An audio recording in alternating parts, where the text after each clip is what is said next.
Okay, so hi guys. Can we get that thing? Okay, so today, as most of you already know, we're going to present to you GUI Wars. So this is a real-time strategy game that we developed, and with a somewhat original twist. So our outline, we're going to essentially talk about the game mechanics, talk about the physics behind the game, the pathfinding that the units use, the AI that actually controls the opponent, the save load mechanic, and then we're just going to explain what the GUI actually are in the game. So, first of all, the general idea for the whole game, one was based on Age of Empires, which is a real-time strategy game. If you've never played, it's medieval. It's a fairly simple game, but it's also very fun to play. And second of all, we got inspiration from Magario, which kind of took off last year, like 2 years ago anyways. It took off and it was crazy, and it was basically you're a goo when you try to eat other goos, and that's the general theme we wanted to go with. So combining these two elements, we obtain GUI Wars. So how does it play? Well, as most of you would expect, a general RTS uses the right click and the left click mouse button. So left click selects your units, right click is to move and attack, and if you left click and drag, you select multiple units. It's very straightforward. We're going to show you exactly how it works later when we're going to play the game. Then the hotkeys that we're actually using, there's the WASD keys, which move the camera around, so you can move around the map. There's the R key, which is react, which we're going to explain afterwards, and the M key, which merges GUI, and finally the split key, or the space bar, which splits GUI. So the physics, yes. So the physics, well, we use simple equations to run our game. Most of you are already familiar with this. F equals ma. The final position is equal to whatever. Like, you can read, and I won't go into. We've all seen this, and it's fairly straightforward. So it just is able to describe like realistic physics that move with accelerations and friction and all these different things that make it a more realistic environment for you guys to play. Then we have collision detection. So I won't go in depth into collision detection. Eddie can tell you how complicated it is, and I myself know how complicated it is as well. Essentially, what we're trying to do when we're detecting collision is just trying to draw a line between 2 points. So what happens is we're going to test every single object in the game and see if it's possible to draw a line between the other objects in the game. So in this case, for example, if you're able to draw a line, then it means that there's no collision. If you're not able to draw a line, then it means that there is. And we actually, then based off that information, we do a different interaction with in the game. So Pathfinding basically consists of between an object that you want to move and the endpoint, you want to find the most efficient path to get there, and you don't want to run into objects that you can't go like over. Basically, if you have an obstacle, you can't go into it, you have to avoid it. And that's all done with an adapted A-star algorithm that we made. Basically, the A-star algorithm, I'm not going to go very much in depth into it, but it's very simple and it's accurate. But as cons, it does have its grid base. So as you can see in this representation, these are all the nodes that you can click. Let's say you click in the middle of the node, it's going to do the same thing as if you clicked on the upper right side of the node. The nodes are the little squares. And when you initialize the algorithm, all these purple squares are turned into closed nodes, so you can't click them anymore. That's why this visual representation, they're red. And if you go and click in here, it just basically follows the path, and it calculates every node necessary that will get to that path, the ones that are open. And also it's not as efficient, so the actual algorithm that we used isn't the best for our game because the GUI actually changed size, and because they changed size, it means that the grid needs to be regenerated and recalculated every time we change the size of the GUI. So it's not the best for the game, so we wouldn't be able to go on a grand scale, make it really look like having hundreds and hundreds of units, because there would be just too much information needed. So obviously the game is a bit more small scale. Yeah, initially it was very good because we didn't have any growing mechanics, but eventually we did run into some efficiency problems, and we tried getting to run into multiple threads and all that. So AI, obviously we won't be near the Terminator apocalypse, but yeah. So the way that it works, it's fairly straightforward. So we use priorities, okay? So in a strategy game, you always have these general priorities. So you need to collect resources to grow your army, you need to attack your enemy, and you need to defend from your enemy. So based off these, like depending on the situation of the how the game is playing out, it calculates these different priorities. Then with these priorities, it's able to assign tasks to different goos that it has under its army, under its control, and it's going to decide, okay, well, you guys are near whatever area, then go mine these geysers. If you're near the enemy, then go attack the enemy. If you're near the home place, the home base, if you will, then it's going to start making a defensive, if you will, wall around it. And then, so basically, it's not very advanced, obviously, because it's a fairly complicated thing to design. So, like, it does the job, but pretty much it does the job. So. Saving and loading. What we had in mind when we designed this was we wanted it to be very efficient. We didn't want to have any loading time between pressing the load button and going actually to play the game. So the way we decided to do this is by using a text file. So every time you want to create a new save file, you just enter a name, it creates the text file, and basically everything, like all the necessary data, which basically we're saving the entities, and everything that we need to pass to a new game, they're being saved by separating them by commas, and well, the data by commas, and then the entities by plus signs. So then it makes it really easy to parse when you get the loading. And as you can see here, that's a sample of the one of our save files. So this is with the two geysers, and that's represented by this 2 here, which represents the type of the entity.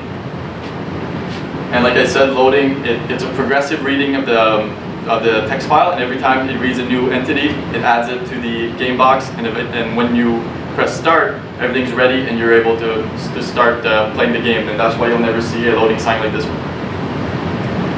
So there's also chemistry elements inside in the game. So obviously your goos are going to have different, what we added is different properties for your goos. So some of them are going to be stronger, some of them are going to be quicker, some of them. So obviously, like, we wanted to add that in the way, because we were constrained to having stuff that we learned during our 2-year program. Well, we added chemistry stuff. So essentially, I've been talking about geysers for the past few minutes. Geysers are essentially where you get your resources, okay? So you collect resources from these places. So you put your goo on top of it and it starts growing. And also, you can see that there are different colors for each geyser. So these that represent different elements. So they represent different elements, and these elements, you can use them to react and create stronger, better, or different goos, essentially. That can be, well, I'm going to explain like the different characteristics. The elements we find in the game, there aren't that many, but it does the job. So we have carbon, calcium, iron, oxygen, silicon, uranium, and hydrogen. So, Now I'm just going to show you a few of the possible reactions that we can have in the game. So we have iron and carbon. As some of you might know, iron and carbon actually creates steel, which is just a stronger, more resistant material. So if you create your steel goo and you react to iron and carbon, you make the steel goo. However, the steel goo can't move anymore. It's way more resistant to incoming attacks than goo.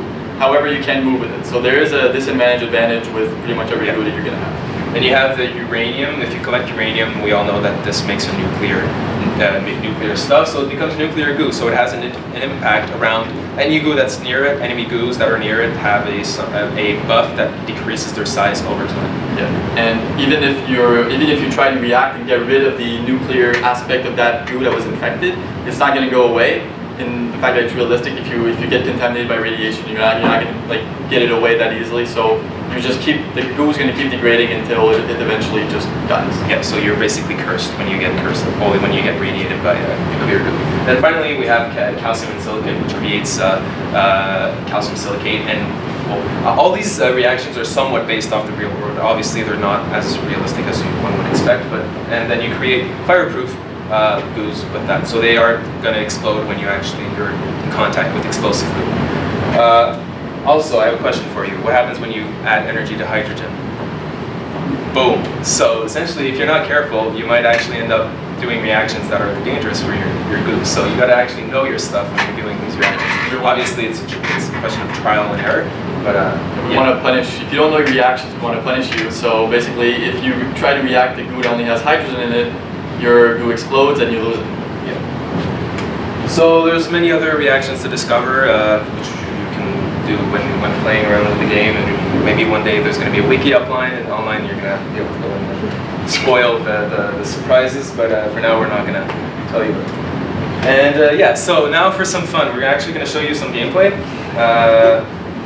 Yeah, there we go. So let's change up the computer.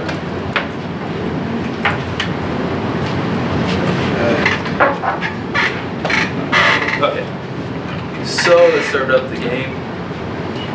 So when you run it, and the VGA works. Okay. So when you run it and you get into the main screen that basically has our logo and the little background that we've inputted in it, this is all designed with Scene2D, which is a library in libjdx. It basically works more or less the same as JavaFX. If we start the game here, you're going to see multiple elements here. So we have the minimap down here at the bottom. So if I move my camera around, you see that it follows. And this is just a representation of the map. So as you would expect in every RTS game, there's a minimap and you can like get information from it. So right now you see my goo is actually growing because it's on a geyser. I can take this goo, I can move it around, I can split, I can merge it. And so the point is to actually split. Let me select this again, and there we go. Now we just saw a perfect example of physics. So essentially what happened is the goo just had a really big force applied to it and it flew out the other direction. So I could actually take some nitrogen and oxygen, and when I react this, I create nitroglycerin. So as many of you know, nitroglycerin is very, very explosive. Now if I go and attack my opponent with this, and while Carl is doing that, you have to notice that in the minimap, the AI is actually doing something. It's preparing to attack Carl's goos.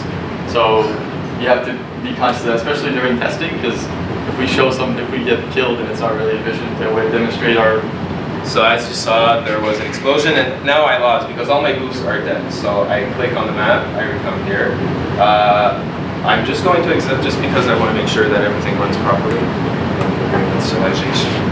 Like you saw, the text isn't finished at the bottom. That's because the resolution and the projector is square, and the aspect ratio is very different from what we intended it to be. So there's that problem that we have anyways. Yeah.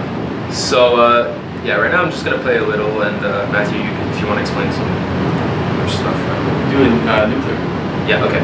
So I'm gonna go and get some nuclear. Here you have an oxygen geyser and a uranium geyser. Carl's gonna go to the green geyser and try and get some uranium. He doesn't get stopped by the AI before that.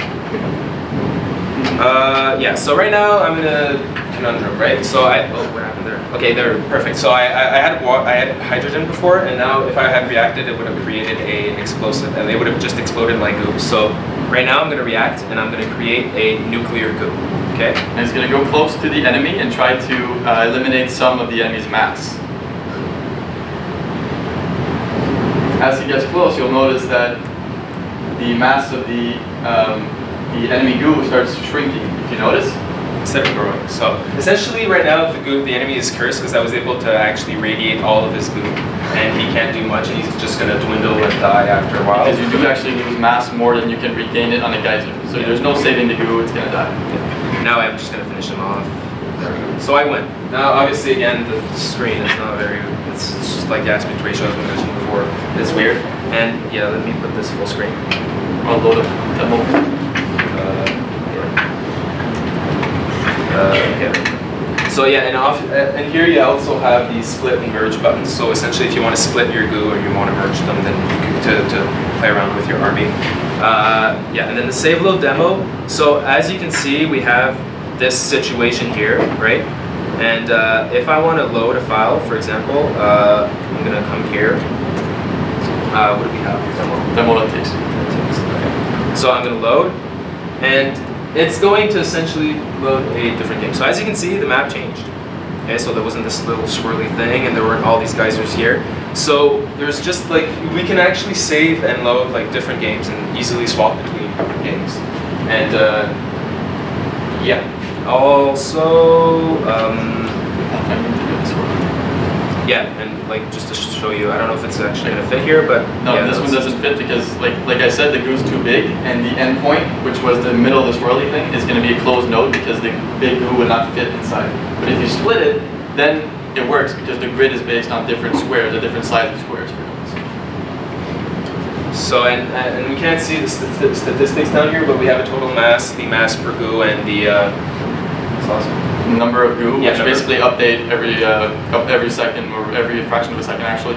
And basically you can see your mass update in real time, so you can have a good idea if you're ready to take on the AI by the number of goo that you see on your minimap.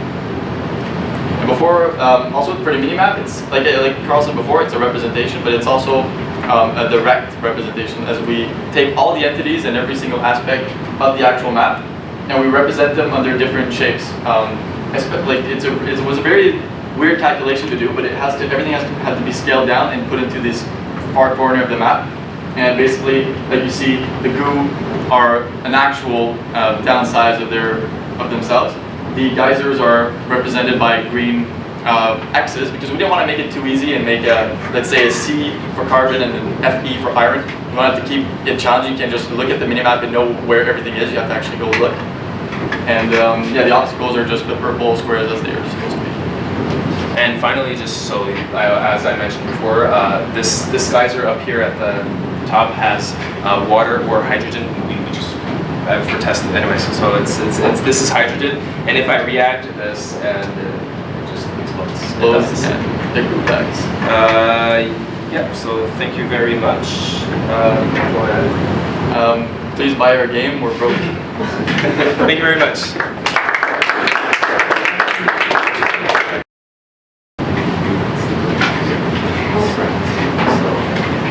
Hi everyone, we're going to present to you our game, which is the root game. So, well, the title like suggests the root game, like it has something root. Well, it's kind of true also, but there's also two things. Well, root is door, spelled backwards, so because like you're fighting with doors, so it's cool, right? Doors are just that people with doors, it's cool. And then you have the root game that like the artist the root, because like we have the root sensor in our game, just for fun.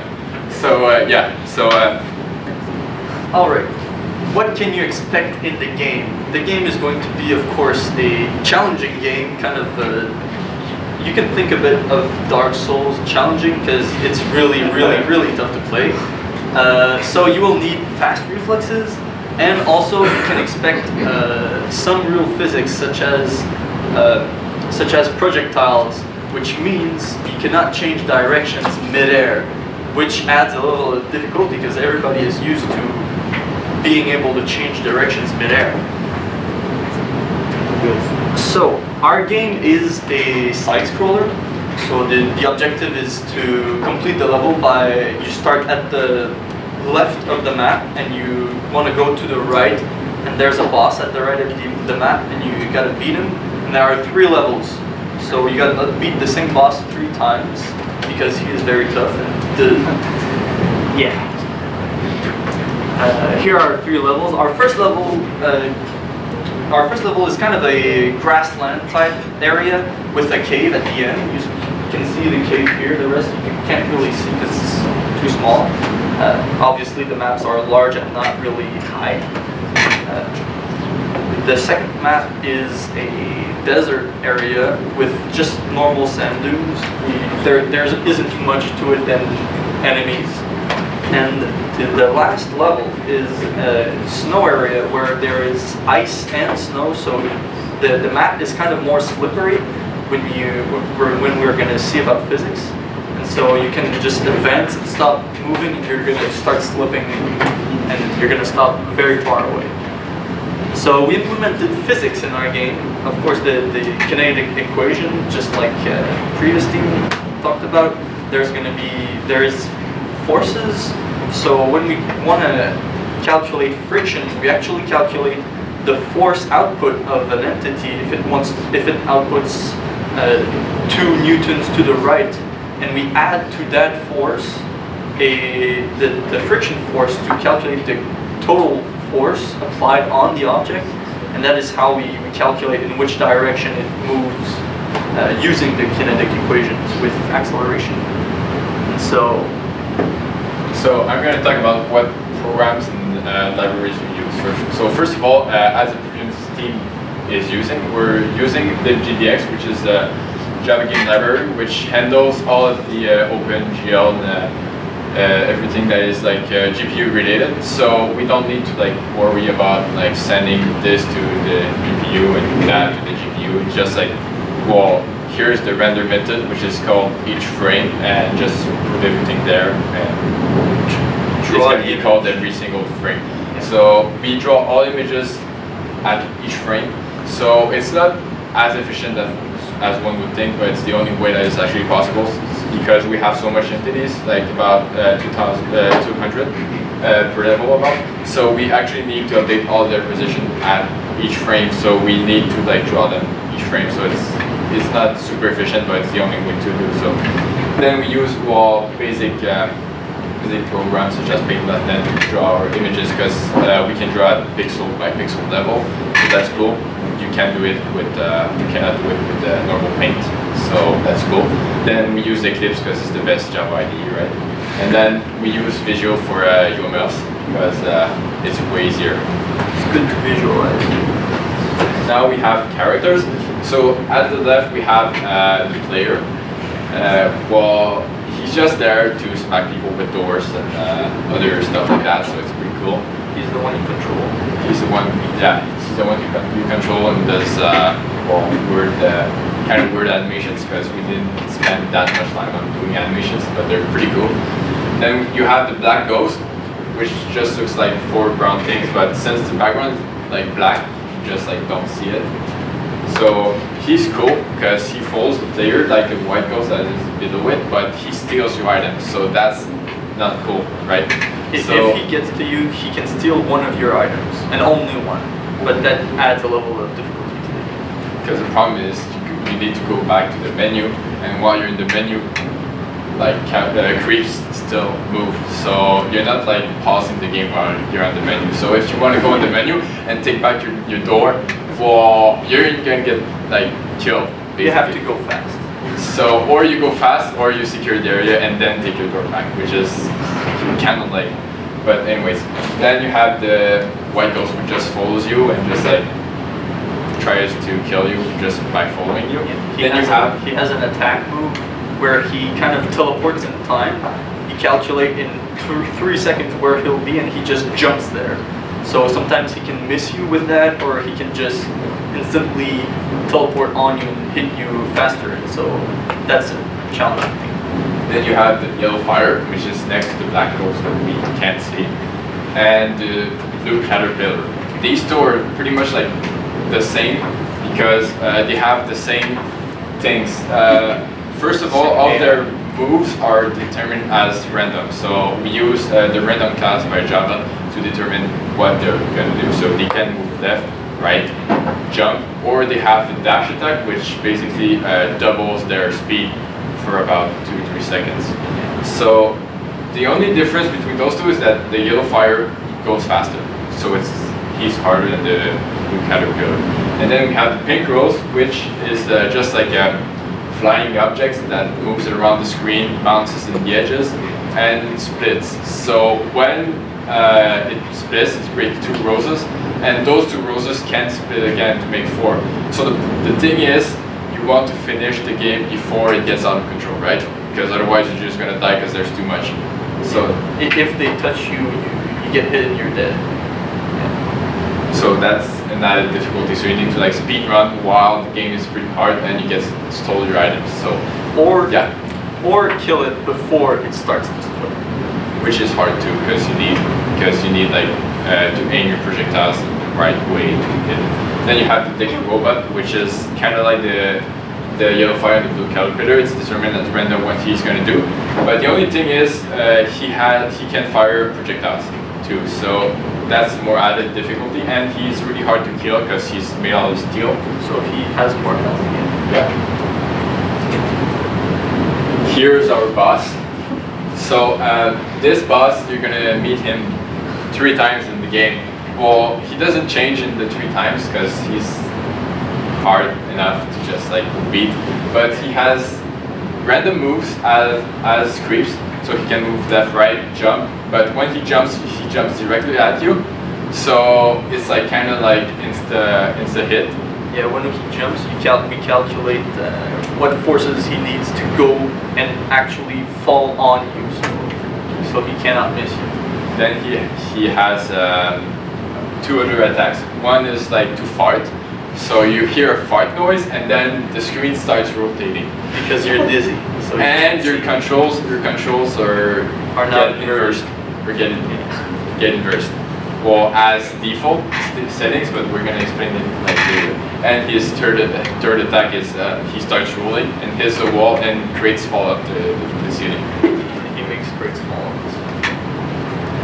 So we have different we have equipment that you can use in the game. We're not leaving you completely naked out there and without any ability to fight. So you have some armor that can protect you. We've got the leather armor, the chainmail and metal armor, and we have just the cool coat, the Almighty coat, but that's the best one. This is the weakest to the strongest one. So we actually calculated the mass of these pieces of equipment because we calculate the mass to calculate all the physics using real measurements.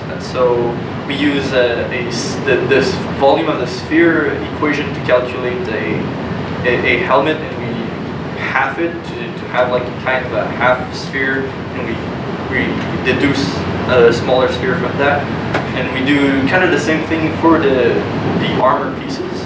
So we get a mass that is quite accurate compared to other measurements that we could have just invented. And so we use the max densities of different materials.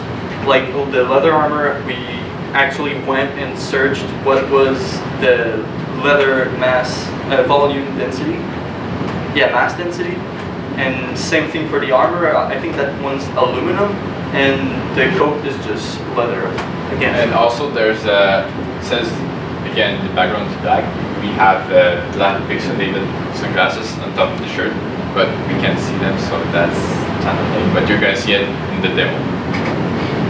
Okay, so we have also 9 different weapons for you. We have 3 doors, 3 baguettes, and 3 launchers.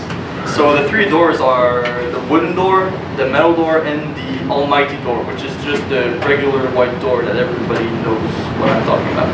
And then you have, for the baguette, is bread.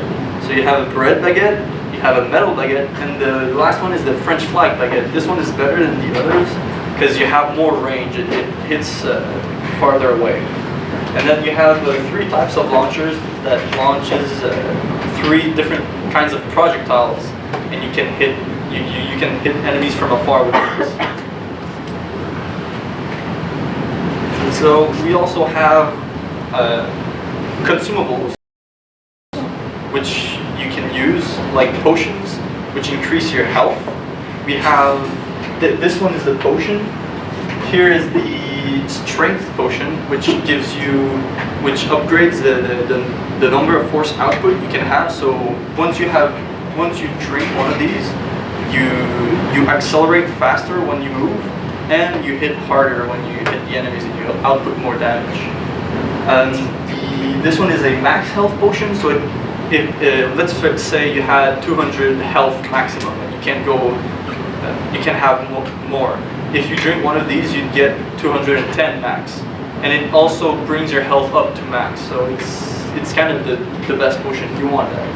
And the last potion is a resistance potion, and what it does is it upgrades the resistance rating of your armor, so your armor protects you more. And we also put a rubber ducky just for fun. It actually does nothing. It's just fun, and it's there. So yeah, it's time for the demo.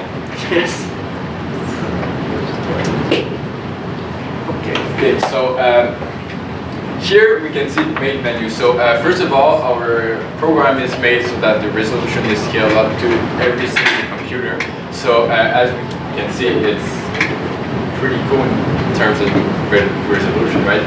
So if you run, for example, a small square computer, it's going to be like squared and everything. If you run a 1080p computer, it's going to be 1080p. So that's cool. So here you have the new game button, which when you click it, it just like enter your name and go. And here you have the controls, and then exit, just exits the game as usual. And then you have your music and sound effects. You can go for right for more sound effect music, and left to just like try to mute it. So if you go to the controls here, you have so here what I talked about before is that your controls are inverted from the start. So first we don't know that. Yeah, so you don't know that from the start. So first one over there, D is left, right. Here is range attack, so it's right mouse button. Left mouse button is for the melee attack, W is for jumping. Then you have your 4 hotkeys, so for potions, or rubber ducky, just fun, right? And then you have escape is for the menu button, right? So you can modify them just by clicking and then entering whatever you want. Same for the escape button and all. So when you go to new game here, then you type your so demo, because we programmed a demo for you. Well, your instinct will be, yeah, just move to the enter button, but it doesn't work, right? Because you're not in the box.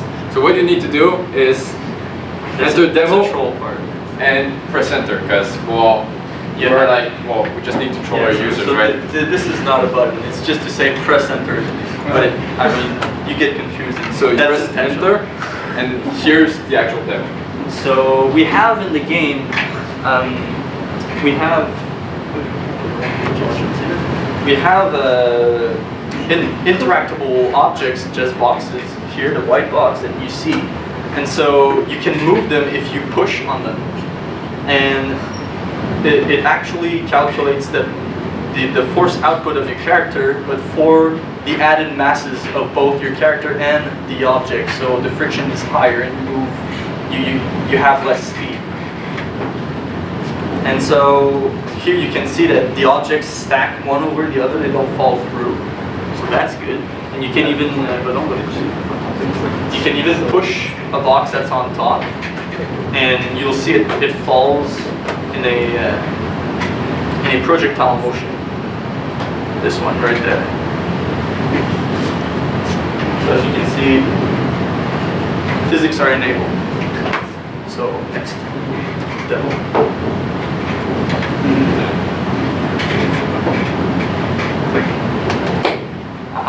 So here are our pieces of equipment. How you can see them in the game. This is our main menu. This is our menu in the game. So here you have all the equipment you can pick up. It's the equipment which are in your general area. So here we can see that we can only pick the metal helmet. Yeah, and he just equipped the sunglasses up there. Also here it's just for the actual UI like kind of configuration. Here at the top, what's kind of there you have the menu, blue square, which you just press it, you go to the menu, and right to it, it's the health bar. Well, you don't see your max health bar because like it's more added difficulty, right? So you must like when you take a potion in the ground, you must guess, well, can I take it or it's going to be a waste? So because you spawn and you're at half health right now, but the user doesn't know that. So that's another added difficulty. And when you go to the controls here, notice that it's not written like back, it's written exit. The thing is, we don't want to press exit because it's actually going to close a program. Yeah.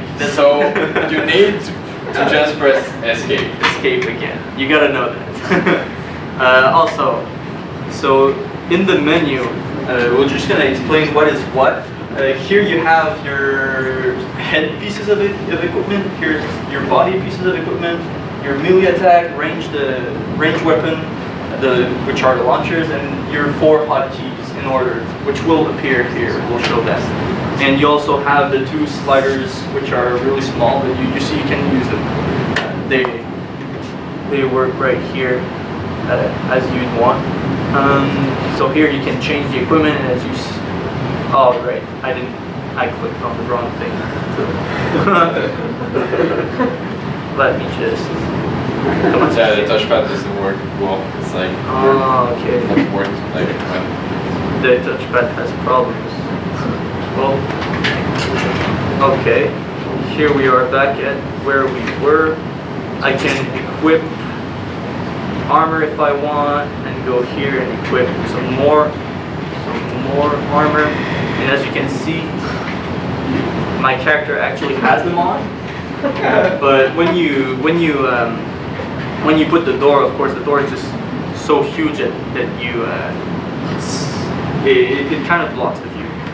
and also the crates here are white because the actual color they are brown, but it's the same brown as the background because it's more simpler to draw. So the reason we put them white is to distinguish with the demo, right? So otherwise you just see like the middle.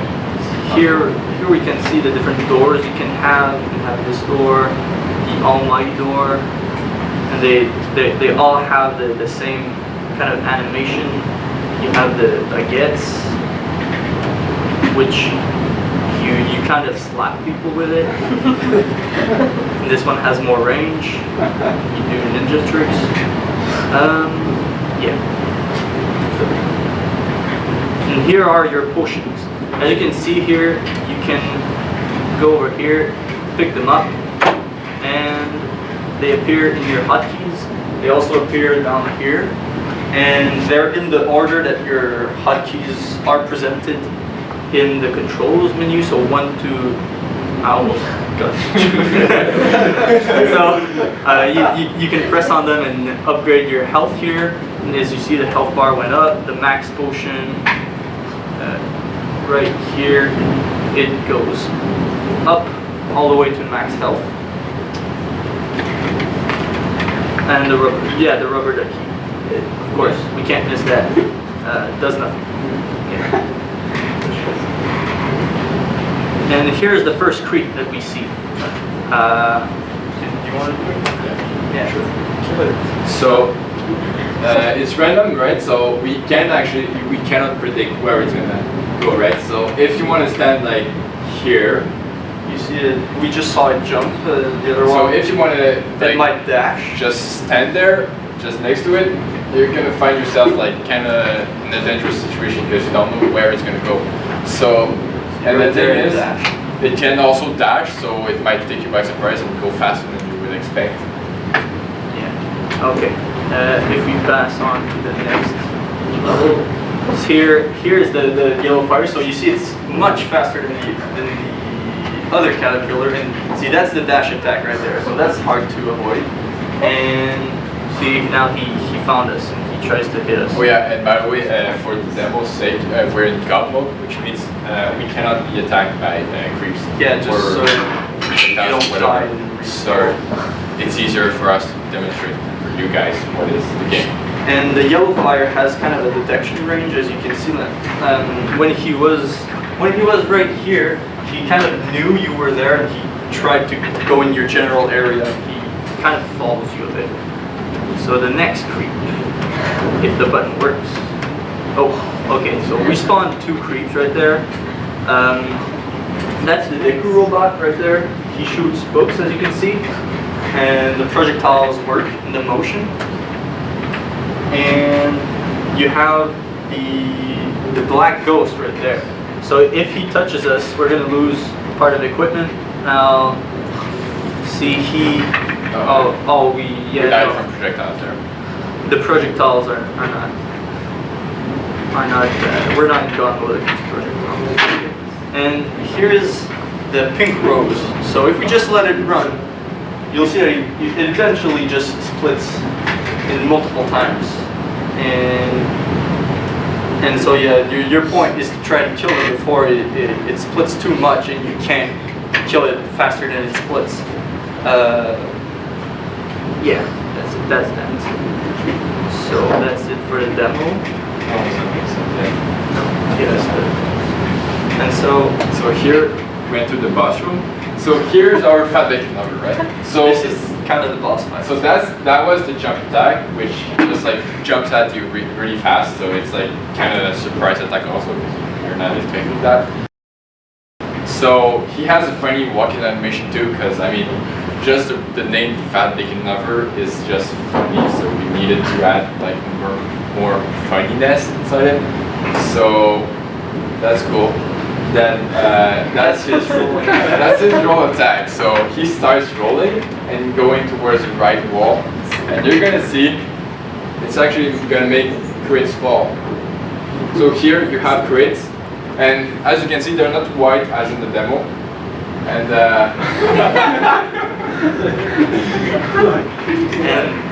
and yeah, the crits are the red color. Those are colored. I think that's it for the demo. that's it. Yeah, just missed the fart attack. Oh yeah, no, yeah. But the fart attack is basically just like the screen just starts rotating. It's nothing special. It's just the whole screen starts rotating, and also the menu, since it's in the screen too, is rotating. So you wanna just like aim for the actual position the button is going to be in. So for example, if the button is like here, well, you still want to hit this because the button is like kind of there. So here, why you want our game? Well, first of all, it's challenging. So you need fast reflexes, and it tries to work on your patience, right? So as you can see, you didn't see it right. Well, the game is actually really hard, as he said, Dark Souls level, which is really absurd and pretty hard. So you're gonna have to die and be patient until you finish one level. And the thing is, it's actually fun also, because since you get surprised by the fact that the creeps are random, it just like takes you by surprise. It's fun. Well, Playing with physics. Depends for people, because people are not patient won't find it fun. And it's actually different from other games from like side scroller things, because side scrollers, like you have Mario, which is like you jump on people, well, you don't jump on people this time, and you have like other like you druid, but this one is like it's more revolved on timing, because the fact is you need to hit a creep on the last frame of your animation, because like we saw when you click, you start smacking with the door, but you actually have to smack the enemy to hit. You can't jump on it, you can't just touch it and it dies. You get the damage if you touch it. So you need to time your attacks, you need to kind of predict what it's going to do and the possibilities of what the creeps can do. And also, you need also to, because after a certain point, there's going to be like ghosts that spawn off the floor, because they don't interact with the floor and with the environment. They're ghosts, right? So they spawn from the ground. You have like creeps falling from the sky. You have stuff like that. So you need to actually visualize the level in your head, and like try to find a strategy to like, well, I'm going to go there, so there's going to be a guy spawning there, so I need to be able to be prepared to smack him down, right? So that's cool. And well, yeah, thanks for watching, and I hope you buy it, because it's free, right? So that's cool.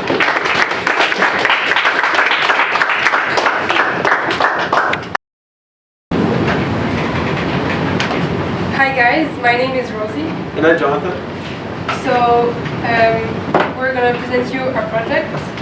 So our project is a video game, more exactly a top-down arcade-style racing game called Fuel 2D. Basically, our game is about competition and exploration amongst a wide range of cars and maps that we all designed by ourselves. So we have a single player mode in which the player can compare each car individually, and there's also a two-player mode meant for competition between friends, siblings, or even parents.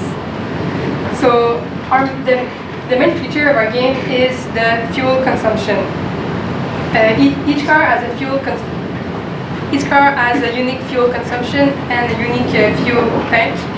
So it incites the player to find a specific strategy to avoid getting an empty tank.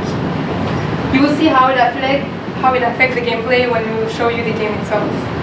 So the target audience for our game is pretty much everybody, from children to elders, because the simple concept of racing, or even racing cars, is simple enough so that everybody can understand it. And also, our game will be available on PC and Mac OS, because right now it's one of the most available platform on the market, since pretty much everybody has a computer at home, PC or Mac.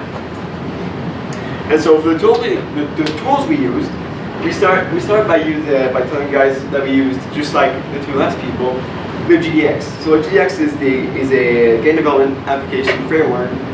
So pretty much why we used libGDX is because it helps us render sprites, puts our assets together, helps us with the overall physics of the game, and it also helps us with the straight up performance of the machine. Also, next we used the NetBeans IDE, because it was, simply for us, it was our most familiar IDE for coding in Java. We also used Adobe Photoshop and GIMP to create our assets. So pretty much everything we created, like cars, maps, the obstacles, the stuff on the map, we all made it through these two programs. And then we used Tile, which is pretty much a program that helps us create the map. So pretty much what it helps us do is that we see our assets, all our assets for the maps, and then it helps us pretty much put it on a grid. And this grid can be read from libGDX, so you can put it on the game. We also used one of the most important tools for many of us around here. It was GitHub. So GitHub is a tool that helps us share code, assets, everything between us two, in order to just be able to have a more cooperative project. So now we're going to go into the game. Yep. So we have a splash screen. So the first thing we'll show you are the menu features. So we have the single player mode, the two-player mode, the settings, an exit button. We have credits and the leaderboard. So if we go into the settings, we can adjust the general music volume of the game. And you can also adjust the in-game sounds. So right now it doesn't show, but it's really for the in-game sounds. And you can also access your previous records from this. So you can see for each map we already played. So you can see your previous records. And so we will start by showing the single player mode. So when you first click on the single player mode, you're gonna enter the player entry name. The name entry screen. So you're gonna write your name inside the little box right there, and then click on the next button. So now you're gonna be in the car selection screen. So you're gonna be able to select between 6 different cars. So these include like the Golf, the Lamborghini, the Prius, the Porsche, the truck, and the Zonda, the fastest accelerating car in the world, pretty much. So there's a pretty big discrepancy between the different cars, but it's just going to be because of the different statistics. So what happens is that if you run like a faster car, like for example the Lamborghini right here, you're going to have higher acceleration, higher speed, but as a consequence you're going to have higher fuel consumption. So you're going to be able to race less for a pretty much less amount of time. And if you take a more economical car, like the Golf for example, you're gonna have less speed and less acceleration, but you're gonna be able to race way longer without having to stop and get more fuel. So we will start by using the Golf at first. So you can also select the color of your choice amongst 8 predisposed colors. So light blue, dark blue, green, orange, purple, red, white, and yellow. So we made 3 maps. So you have the classic mode, so the classic map, the snow map, and the space map. So we will start by the first map. So the controls for the player 1 are the arrows. So you can see that you can see the countdown. So when it reaches the go, it starts the timer. And you can also notice the head-up display, which has the fuel, your fuel level, your current speed, the lap color, and the timer, the current player that is playing, and the home button in case you want to go back to the main menu. So just for testing's sake, we put the current lap to 4. So pretty much how the fuel works is that if you are currently accelerating, or none at all actually, the fuel gauge will start to go down. And so you have to watch out for that. So you have to strategize to have to not have no fuel at all in order to complete the race, pretty much. So when you start to see when you're kind of lacking fuel, you can actually go onto the fuel pad right here, and it will do a little sound and stuff, and it's going to put your fuel level back up. And so we also included some obstacles. For example, you have partial obstacles and full obstacles. So you have full obstacles like the tires, which actually just stop you, pretty much. And we also have partial obstacles like the outside, like not the road. So that pretty much slows you down and makes you spin a little bit. And we also have the oil, the oil spill. That's going to slow you down. And so if you complete the race. So if you complete the race, so you will have a leaderboard that appears with the best 8 times. And if you beat the records on this leaderboard, your name will appear depending your position of time. So the leaderboard contains, well, your position, the player name, the car used, and of course the time. And it's for each round again. You can look for that. So now we'll show off the 2-player mode. And so let's click on the 2-player mode. Yep. And then you're gonna come into another player and your name, but this time you're gonna be able to write the name of the 2-player. The names of the 2 players are gonna play. So pretty much when you're gonna have these names in, it's gonna enter into the leaderboard later on. And so you're gonna have both the chance to choose your own car and all the colors you want. So I'm gonna take the Zonda, and Rosie's gonna take the prize for experimenting purposes. So we'll take the second map to show you. So the controls for the second player are the WASD keys, and the first player is again the arrow keys. So the useful feature in the 2-player mode is that each car has well, the screen is divided in 2, and each car has a camera that follows it. And also, the cars can also collide, which triggers collision sound. So you can also have collisions with obstacles, and you also have collisions between cars, obstacles. It's pretty much the same obstacles present in the first player, in the single-player mode. So I'm going to show you guys what happens when you don't have any fuel anymore in the 2-player mode. So when you come close to have low fuel, so no fuel at all, you're going to have this little indicator here to show you that, hey, you're going to miss fuel in a couple seconds. And so this happens for both players. So pretty much when you're doing multiplayer and you don't have fuel anymore, you're going to get penalized one lap, because you don't want to get a game over when there's another player that doesn't actually have no fuel. So we're going to show you what happens.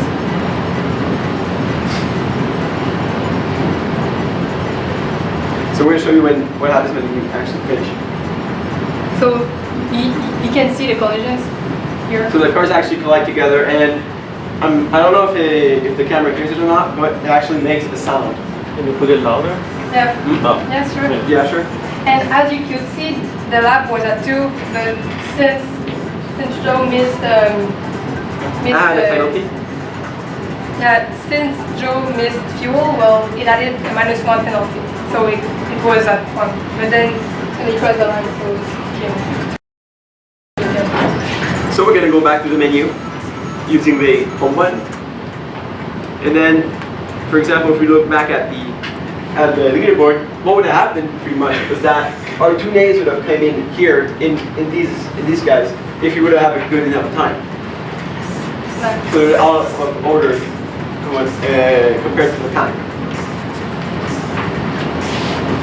So we will show you now the third map, which is the space map.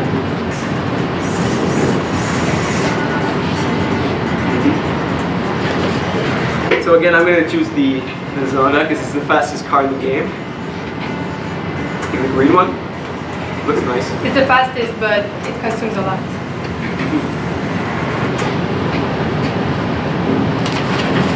So pretty much I'm going to show you guys what happens when you run out of fuel in the single player mode. So I'm going to run a bit, show you guys the map of it. So much like the snow map, this map is large, so it requires a lot of stops at the fuel station. And the particular thing about this map is that it clearly has less friction. Well, the surface has less friction, so it makes it harder to handle very fast cars, such as this one. So because they might have a difficulty to turn. What? Oh no. No. Okay. Sorry for that. I'll be right back. I'll show you guys what happens actually when you don't have when you fuel in single when you mode. miss fuel. What should have supposed to happen is that I actually get a game over, and so I'm going to show you guys in a quick second. It's going to have to go the countdown again. And actually, one thing I'd add is that sadly I don't think the camera hears it, but every map has a distinct distinct track for the music. For example, for this track, I don't know if you hear it. Yeah. It sounds like it's kind of spacey. We tried to fit the music with the overall aesthetic of the maps. Wait for it. I'm gonna go.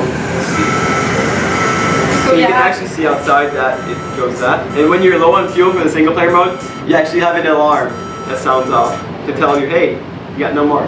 So then you get a game over screen, and so it's going to show you the leaderboard for the map. But since you didn't actually finish the race, you're not going to appear anywhere. Yep. So let's turn the and yeah, here's the music. So well, we chose pretty much 8-bit music, which might remind the good old 80s arcade games. So that might trigger some interest.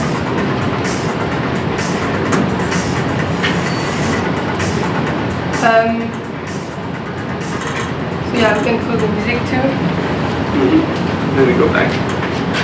And so, pretty much you want to put it on the property again? Yeah. Close it with the exit button. And so pretty much what we try to do is that we try to design the assets and all the stuff somewhere around a homemade touch. So pretty much we try to show that you don't really necessarily have to be professional to make a game like this. You could be an amateur designer. You could be a novice programmer. You could still make a game because your game doesn't have to be complicated in concept. A card game isn't really something that's considered complicated as a game concept because the complexity of the game is pretty low. So it just shows that you don't have to have a complex game to make it fun. For example, so this is a great example. It just shows that you don't have to have a complex game idea to make something fun. And also the addition of fuel constraints to our game was done in order to give a different perspective on traditional gaming, where usually the faster car is the favorite one. But in our game we realized that after all, the smaller and smallest car might be easier to drive than faster cars if you add, for example, fuel constraints and handling constraints. So we hope it triggered your interest. Thank you.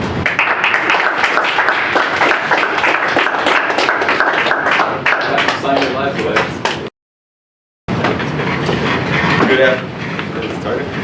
Good afternoon, ladies and gentlemen. My name is William, this is Emil and Edward. We're going to present to you our game named Neon Hockey. So what is Neon Hockey? So we got our inspiration from the game Air Hockey on the table. Everyone knows that game, it's pretty simple. It's a multiplayer based game, so the main focus of our game was to play a multiplayer. There's also a single player which you can practice when you're alone. So why play Neon Hockey? So you could play player versus player, so you could play with your friend, or if you want to play with your grandma, you could also play with your grandma. Yeah. But it's a fast game, so be prepared to have a good reflex.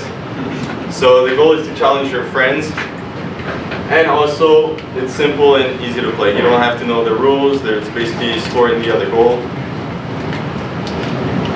So for the visuals, all the objects, such as these ones, the buttons, were all made from paint.net. Well, actually not button, all these right here were made from paint.net.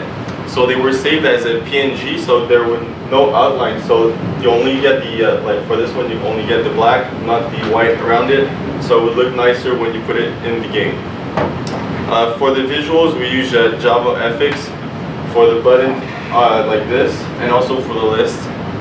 So for the buttons, so that they look more round on the outside, we use a cascading style sheets, which are known as CSS. So each button that you do in your program will look exactly like that. So you don't have to make one that looks like that and do the other one that looks also like that. So all the buttons that you do in your program will look exactly the same. So what we started with the logon GUI was this one right here. So when we started working, we used username and password, but then we started working more on it, and Emil did the database. We saw that we needed the IP, we needed to enter the IP. So for that we made another logon menu. So right here you have the database IP, which you would enter to go in the game. Your username, your password. There's also a register button that's needed for you to register in that database. There's also the logon. So once you enter the game and your password is correct and your username, you would see the main menu. So you either click multiplayer or practice mode. Once you click multiplayer, you would see this right here. So first you see my name, so you click challenge that person, and on the other screen you'd see someone that would challenge you, so you would accept.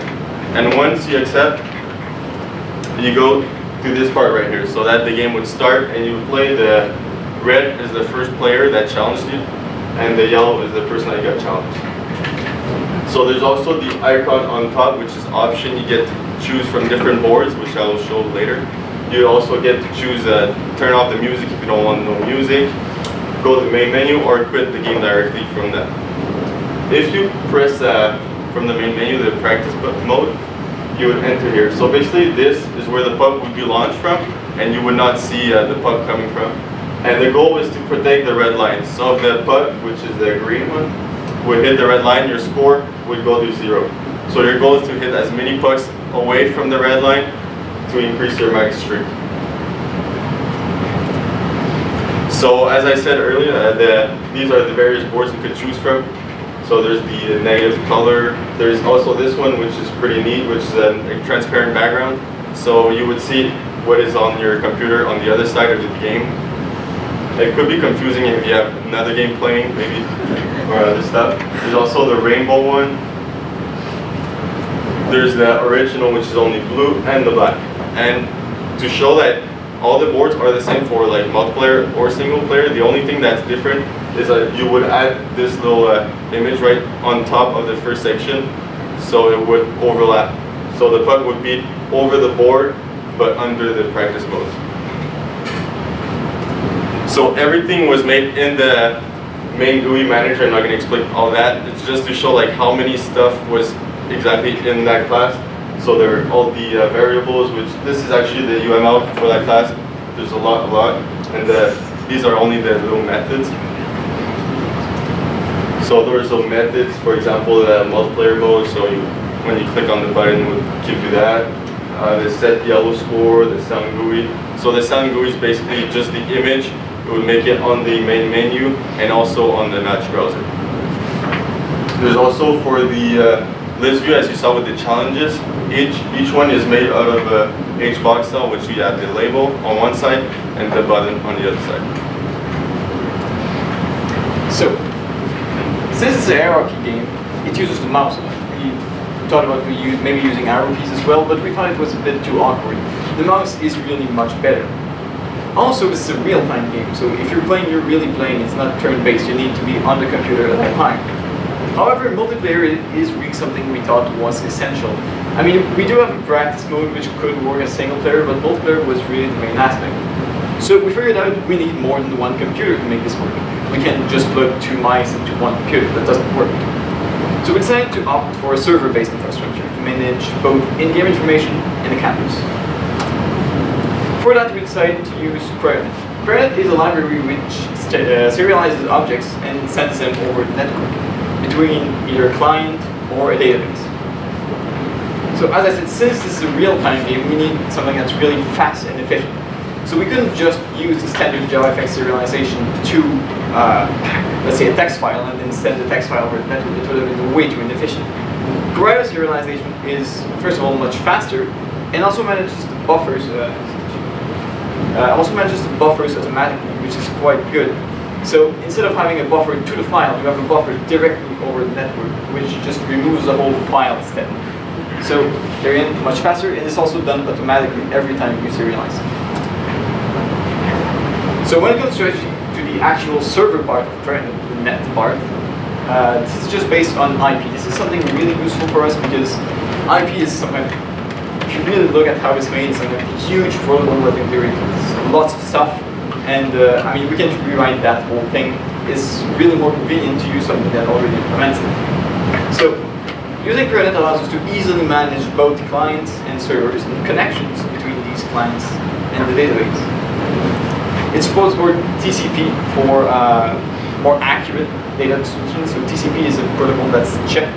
So every time you send a packet, essentially the computers make sure that they really did receive it and they received the whole thing, which is very good. If you're sending, let's say, a username, you want to make sure that the whole string gets there. If you just get like the first half of the string, it doesn't work.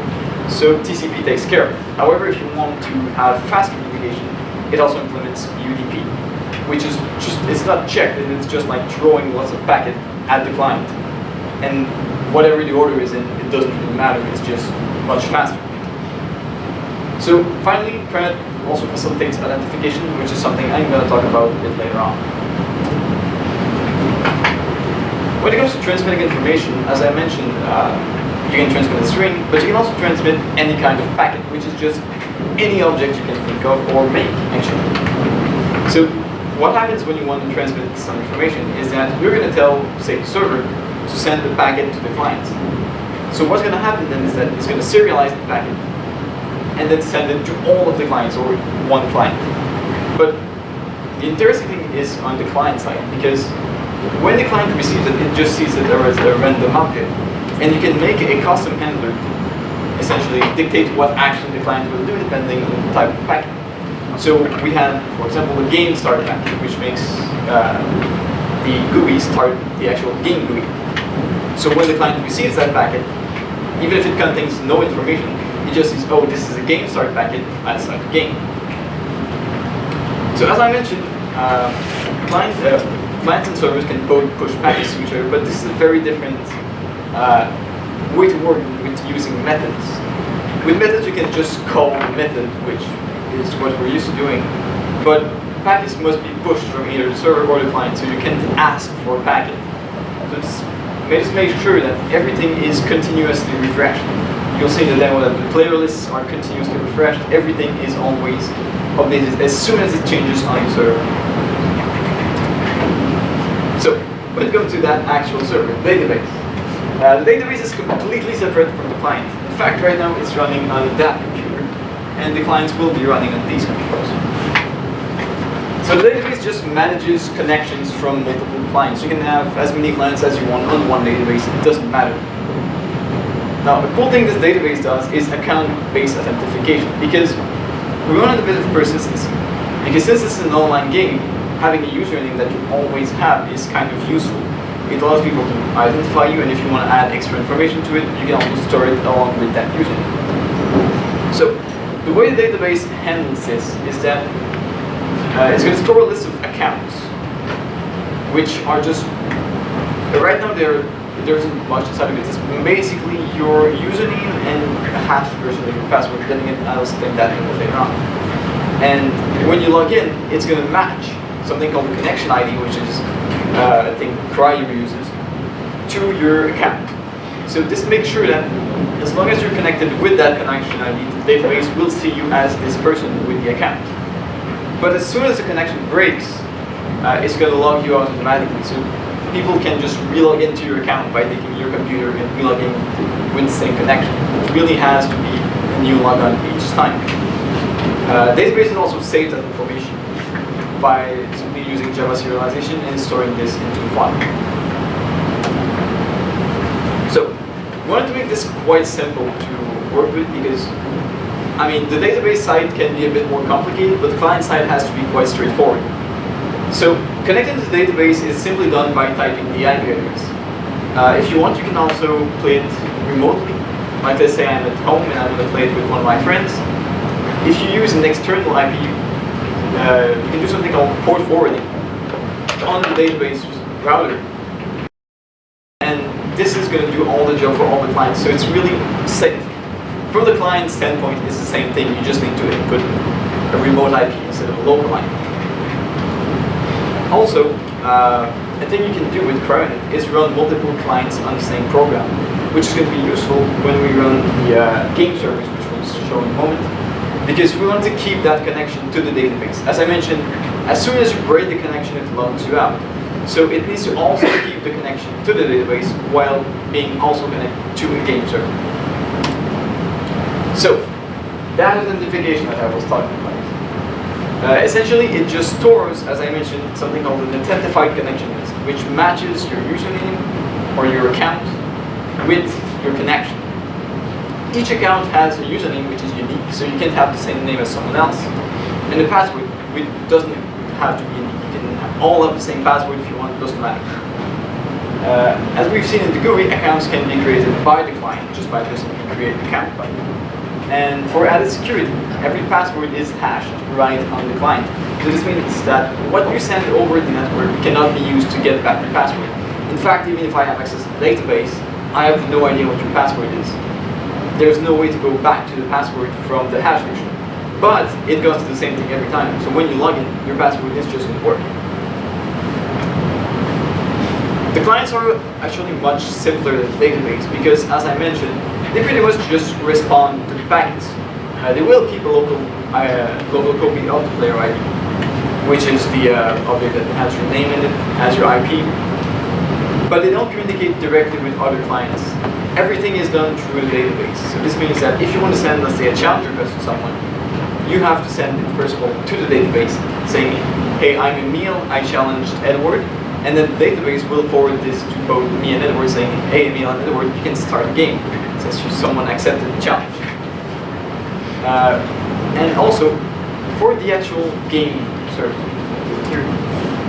game servers are really more intensive than the database, because there's a lot more going on at the same time. Database is not real time, it's just sending a few packets from time to time, just player lists, challenge lists. Game servers are real time, they're sending information constantly. So in order to reduce load on the main database, we opted for distributed networking. So if you challenge someone to a game, your game server won't run on the main database computer, it's going to run on your computer. So this allows us to have, let's say, 20 or 30 games running from the same database at the same time without crashing the computer because there's too much stuff going on. When it comes to things that happen inside the game server, it's essentially just handling positions of objects.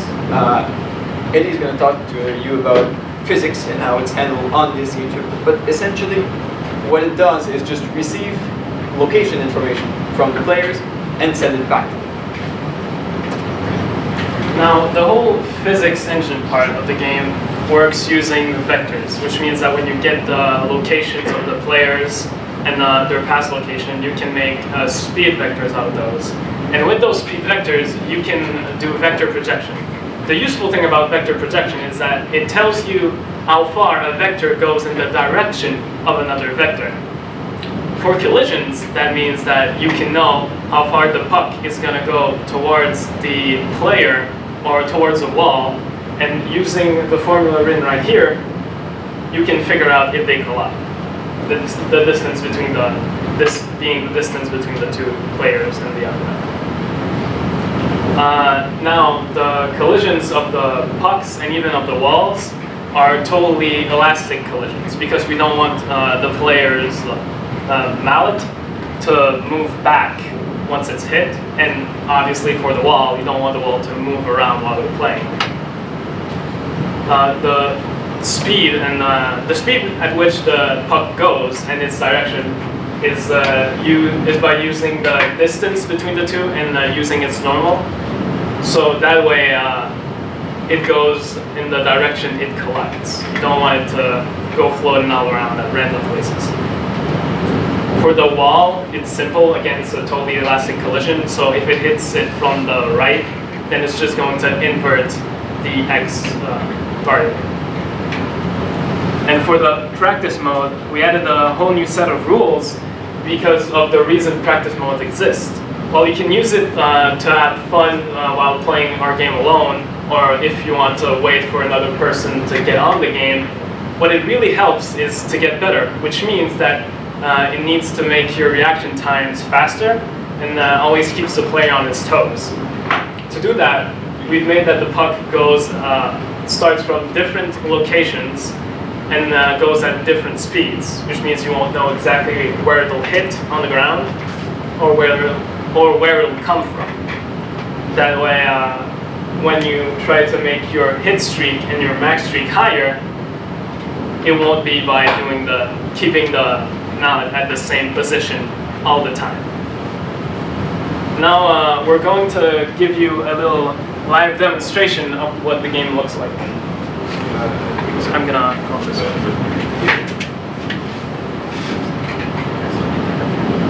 This one just makes the database, the server. Okay. So you can see here I have the database IP, which is the IP. You don't see it actually. Just physics stats.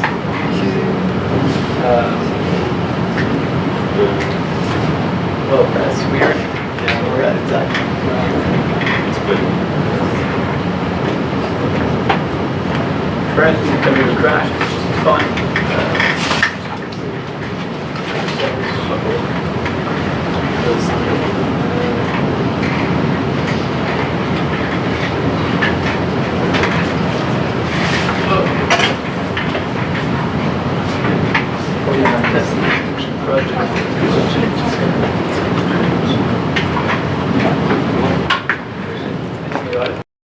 Here we have the main login menu, and this has a database IP. This is right now a local IP for this computer here, which is running the database.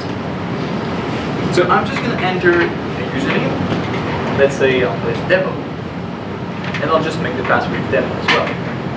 Now this account isn't created, so when I click log on, it's going to tell me invalid username or password. This is actually because I sent this information to the database, and the database told me, well, either you don't have the user for that username or your password is wrong. So on this issue, I'll create a user. Here it says account created, which means that I've created an account, and then if I log in, here we go. So I'll just let Will demonstrate the practice mode.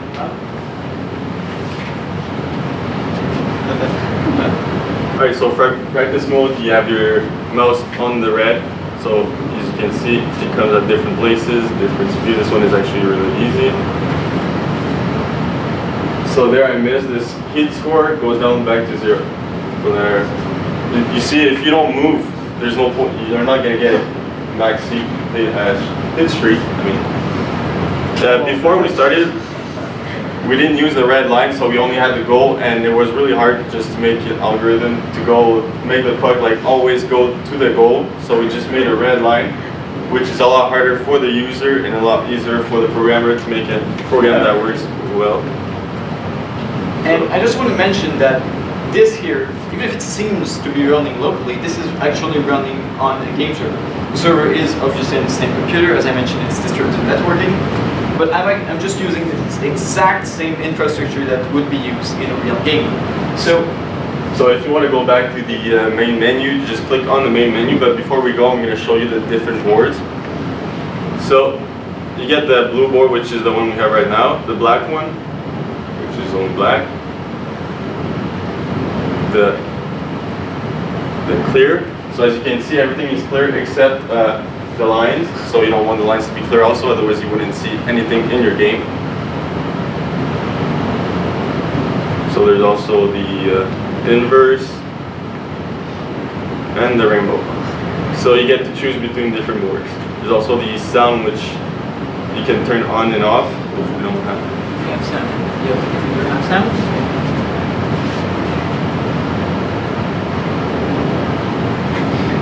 Well, we can't hear much with sound. Oh Yeah, yeah, there. we can in fact hear the sound. There you go. There's sound. So if Emil turns it off, you turn off the music. Yep. It's just a simple on-off switch Yeah. just to turn up the music. It gets annoying after a while. One last thing I wanted to add was the only thing this thing sends to its server is a bunch of locations. You just send the location of your mallet. So the whole vector thing that Edward was talking about is all based on interpolation of many points. Because the server doesn't see you moving the mouse.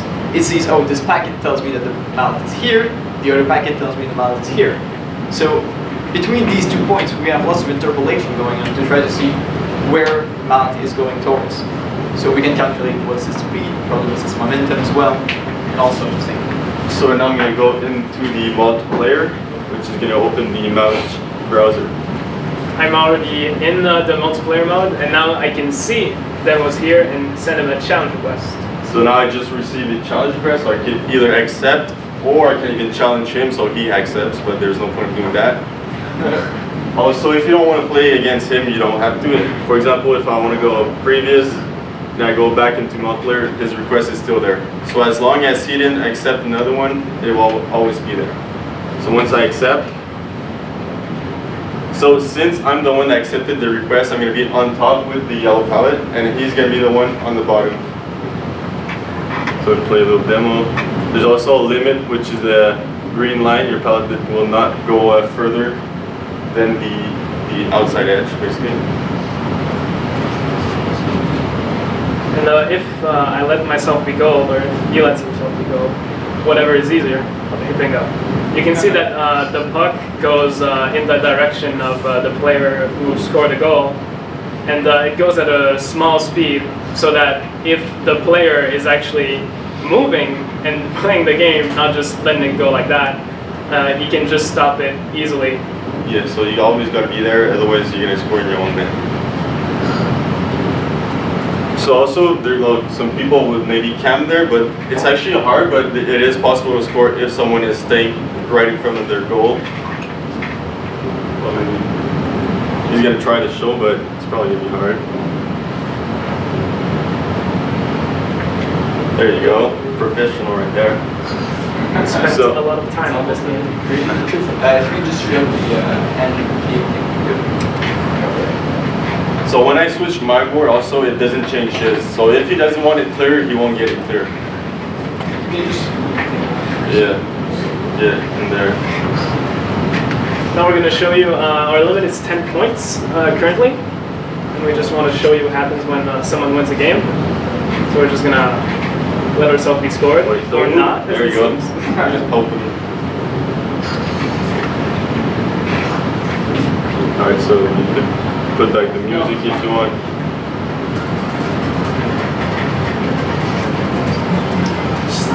Why did you?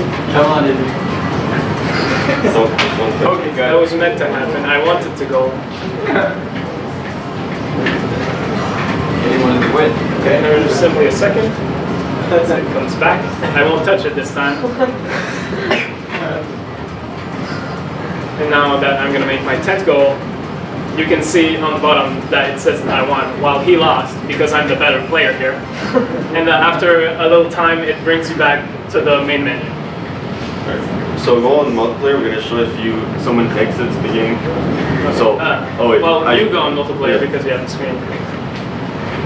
If I exit now, So it's updated actually when he exits. So you don't want people to be in the player list if they're not actually there. so thank you for taking the time to look at our program, and I hope you liked it. Thank you.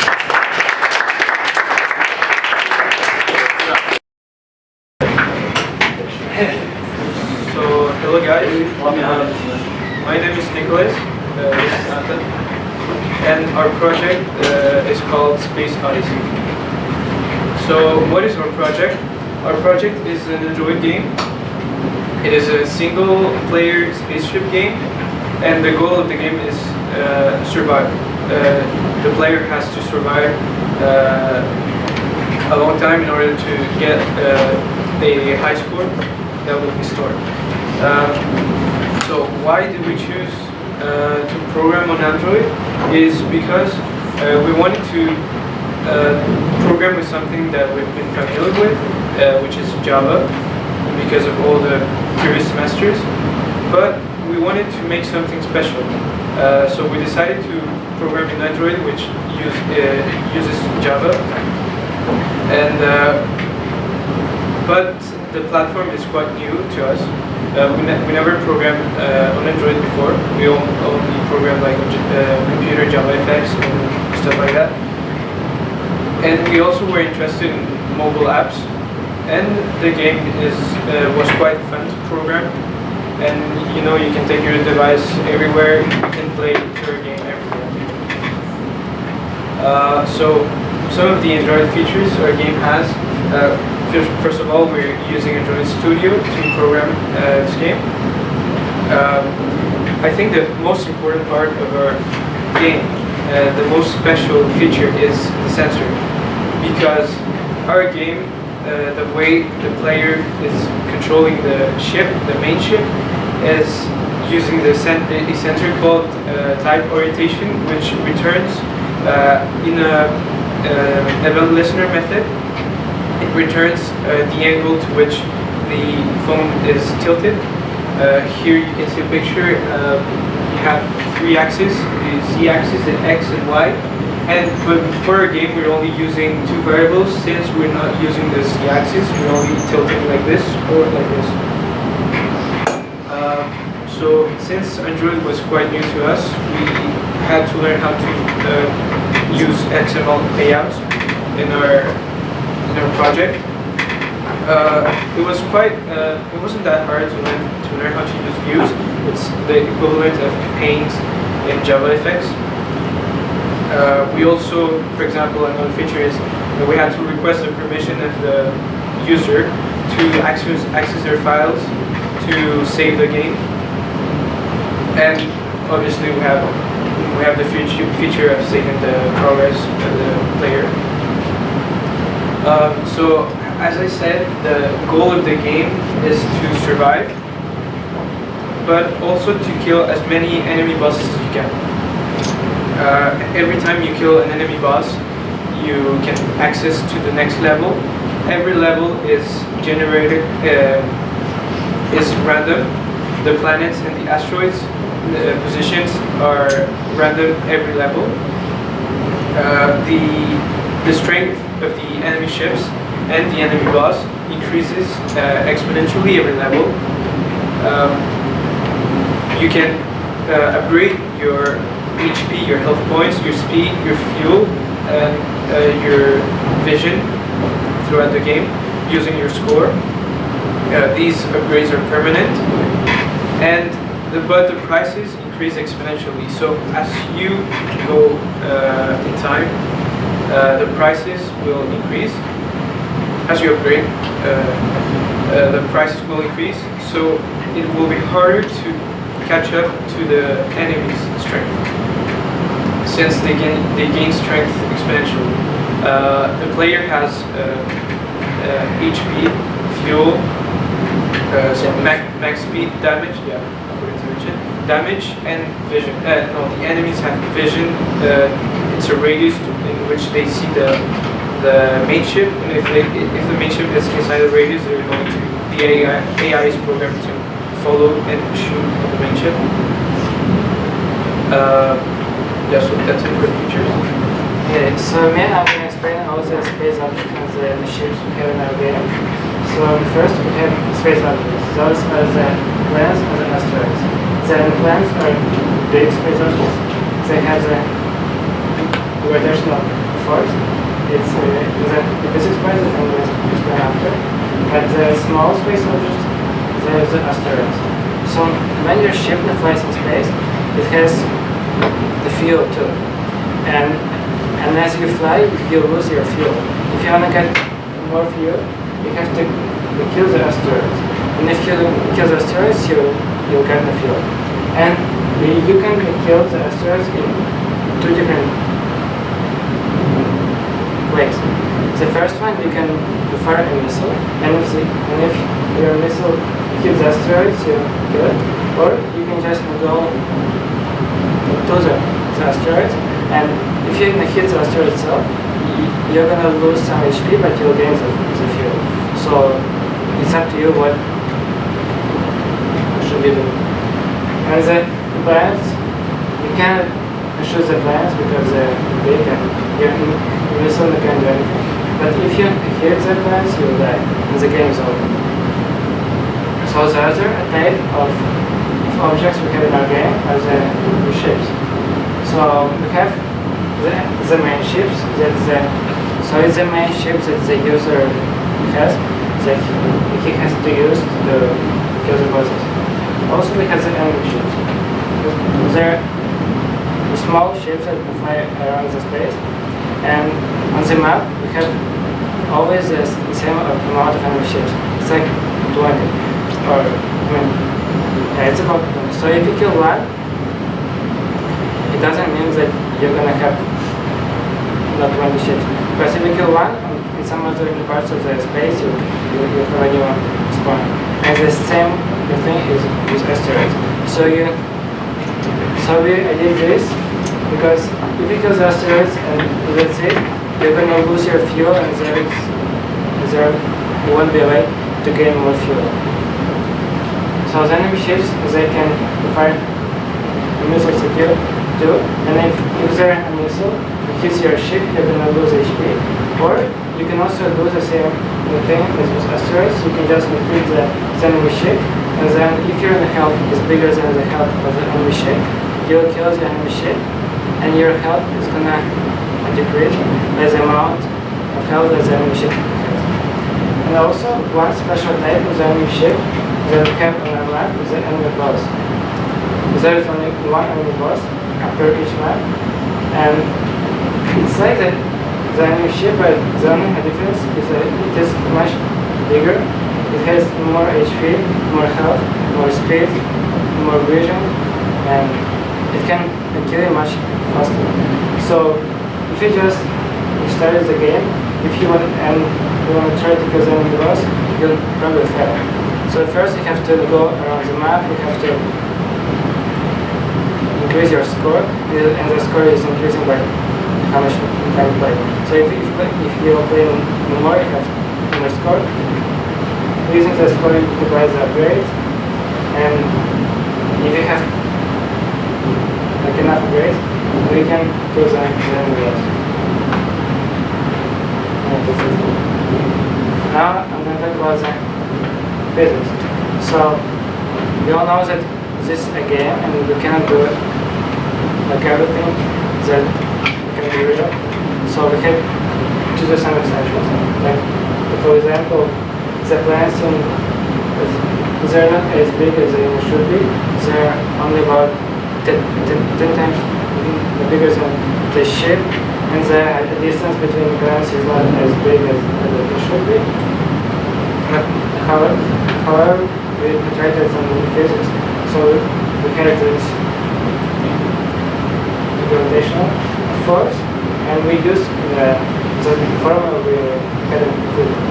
So it has a constant g, but it was to change a bit, so it makes some sense in our game.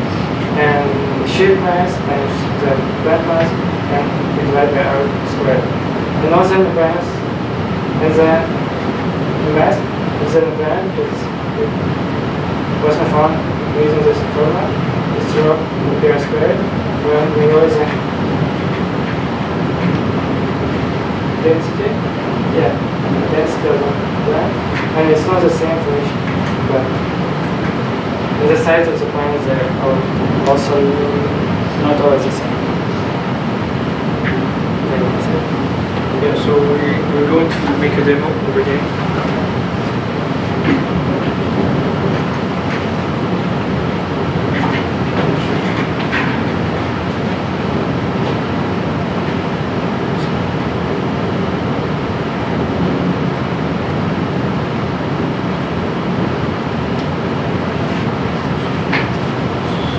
Cannot make it full screen, but this is way.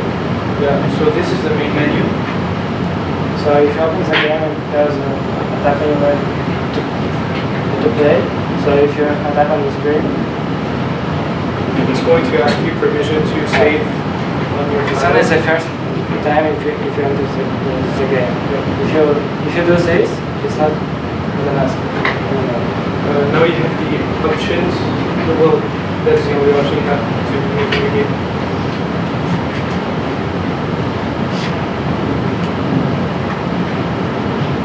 Yeah, so now at first it's going to ask you to tap on the screen because it's loading behind in the beginning and it gives you a certain time to tap and then load a bit to, yeah, so it's better this way. Those bars, the green one is the HP bar, the health points. The yellow one is the fuel, and it decreases as you go on.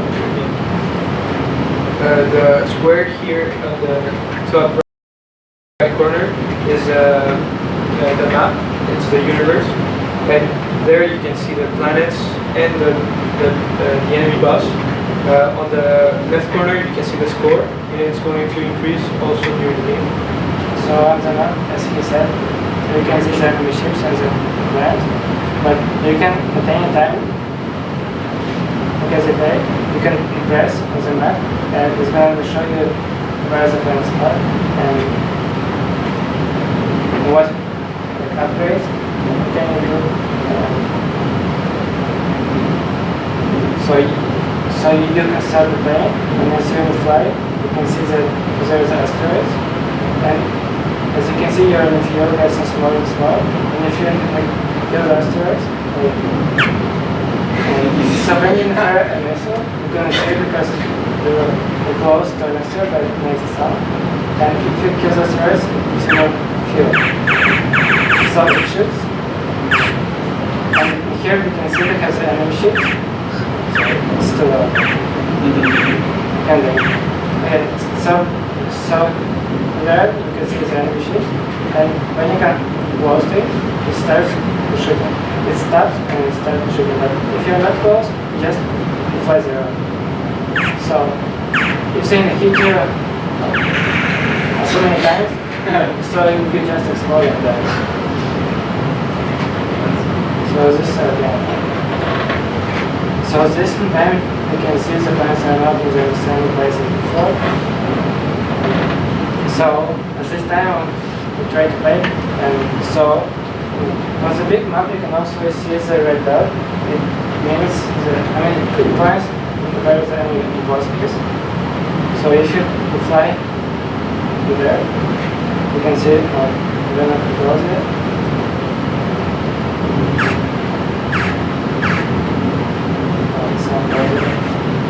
Have to fly there. So now you can see the big ship is an enemy boss.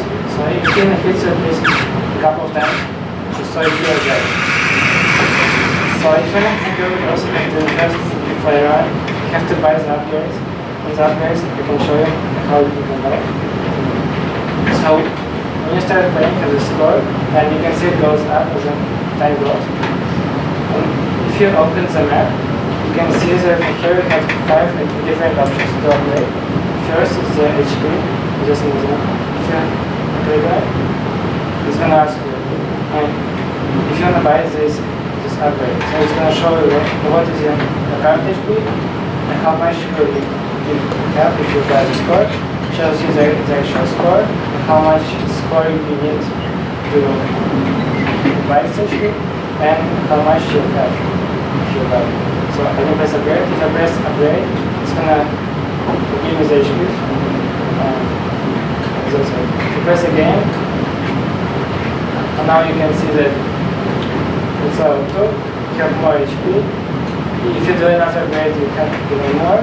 But as my actual score is smaller than the score you have to pay, then you can't actually buy. So even if you press it, it's not upgrade. So this is what we want to do. So if you kill the enemy boss, look, there's a gravitational force that attracted me towards the planet. It's pretty cool.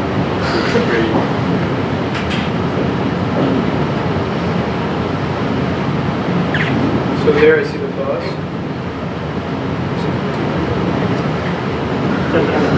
Yeah,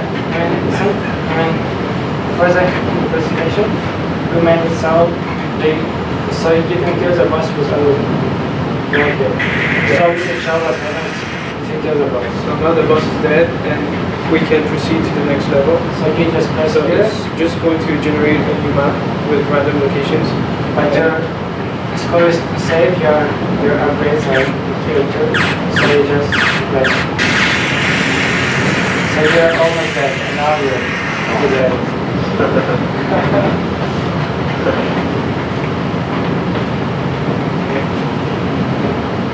So this is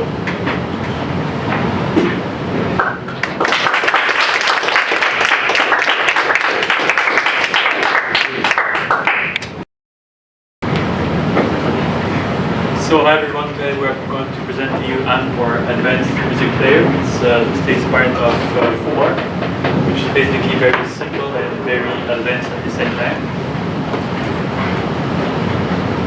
So first of all, we'll explain the resources, and second, the basic functions and features. So the advanced music player is just a simple application to read music files, audio files that are supported like WAV files. We support FLAC files and MP3. So to do that, we use the different libraries for Java. We use Java Zoom for the MP3s and WAV files. Just FLAC, which it's a fork of JFLAC, which can decode the FLAC audio codec. We also use JTransforms for the animations and calculations of the frequencies of the audio, and Java image scaling for the certain algorithms to scale the images of the application. So first of all, with the features, we have the basic features like stop, place, pause, next, previous, shuffle, and repeat. Shuffle will just play random items from your list, and repeat will repeat the song when it finishes. So all this was done in Git. So also our program is stylish. It can update the output cover from any file. We wanted to make it more about the style, because normally you see music players, you just have your files, then you just play them. But nobody keeps like the window open on their screen. So wanted to emphasize on the style and the visual effects.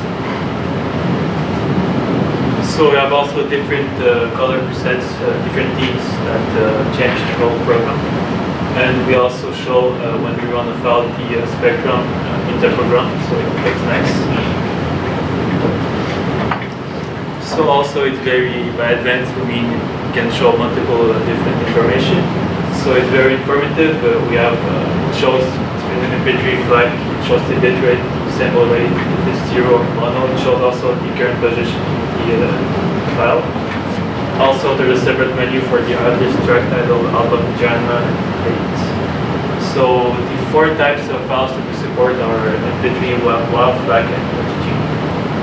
If anyone's not aware of FLAC, it's an open source audio codec that's lossless, so it's higher quality than MP3.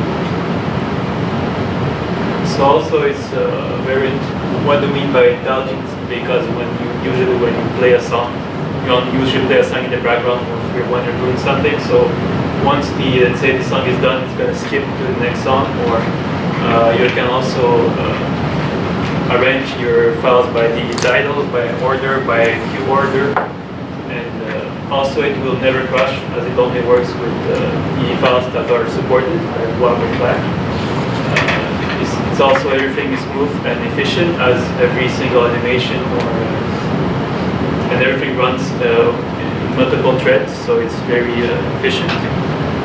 Also, it shows the playing, so it shows the playing state in case you don't know if it's playing or if it's not playing, if it's working. That will show you what state is it. So also the queue system that we have is it plays what you want when you mean it. So for example, if you have I mean it and the queue order is number 1.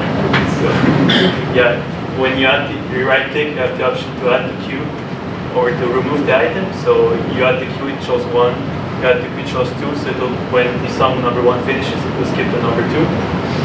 So also on the right click, you can remove a song from the library, or you can multi-select and remove everything from the library. Yeah, about the multi-selection, we implemented the cell factories for the table in JavaFX, so that you can just drag your mouse and select multiple items, as well as the playing column, which is an image. By default, the table view class of JavaFX only supports strings, so we had to implement the image. So our program is also scientifically accurate. So we basically use the J-transforms to process the 50 formula, which uses context, numbers, and limits, which is very hard to do on your own. So we had to use the J-transforms class. So basically what it does is that every 60 milliseconds there's a string of byte arrays. And basically if the music is 16-bit, then there's going to be for every data in the byte array, it's 16 bits. And so for every bit you have your left channel and your right channel. So basically you apply the FFT on this and it will transform from the time domain to an array of different frequencies from 0 to the maximum sample rate. So the formula that we use for the frequencies is the index, which is from 0 to the size, times the sample rate of the song and divided by the total size. So this would give you a frequency in the range of 0 to the maximum, which is 44,000 hertz, which is the sample rate, or depending on the song, 44, 48, or more than that. And so also, so these are the frequencies here, and the decibels here. The formula is 20 times log 10 of the magnitude. The magnitude is the output of the FFT. We're going to proceed to do a little demo of the program. So the user when downloads the program, it's going to be a script file and the jar file of the program. So when you run the script, it's going to open the program, and you have your buttons at the top and the functions. So we can go ahead and add a file or a folder.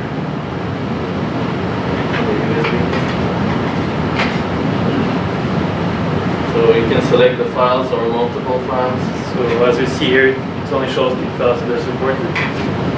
So if there's another type of file, it won't show.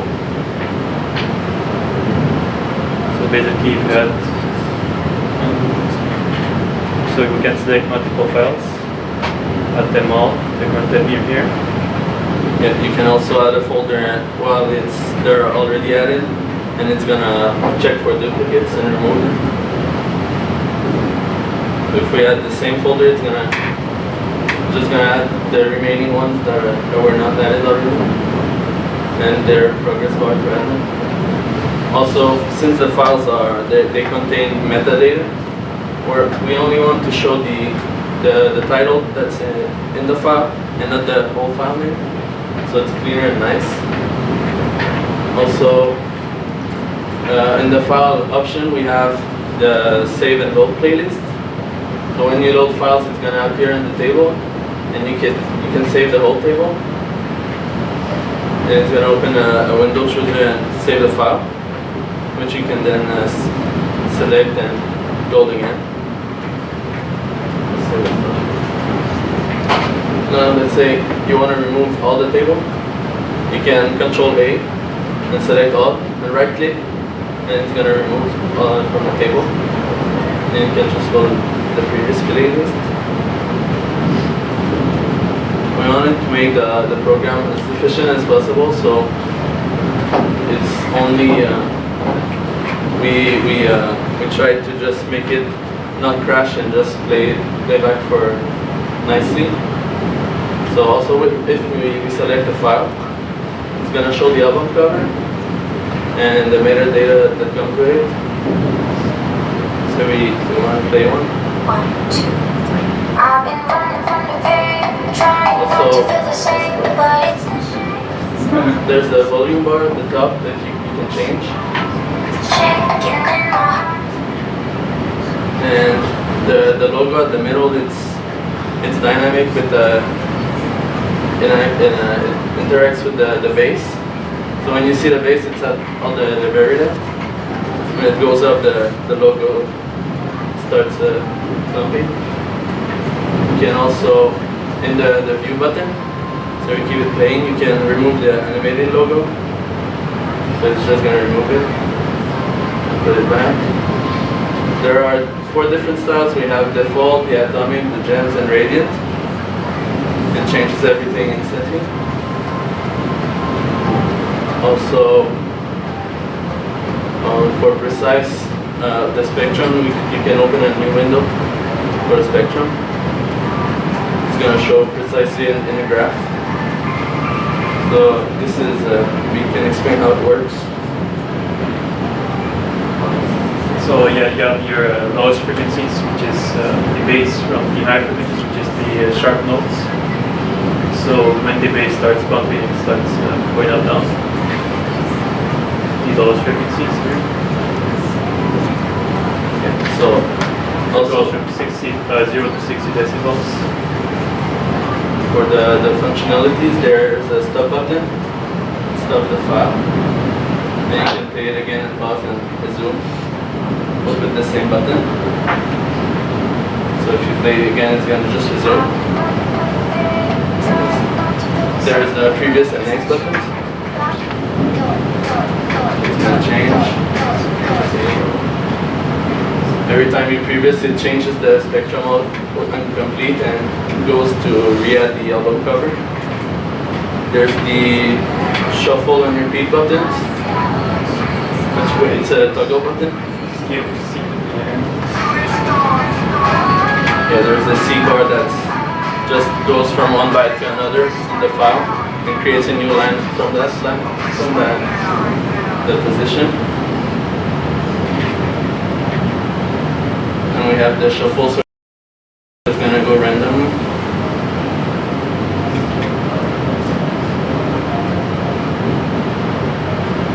Okay. So we have these rare occasions where the spectrum just stops working.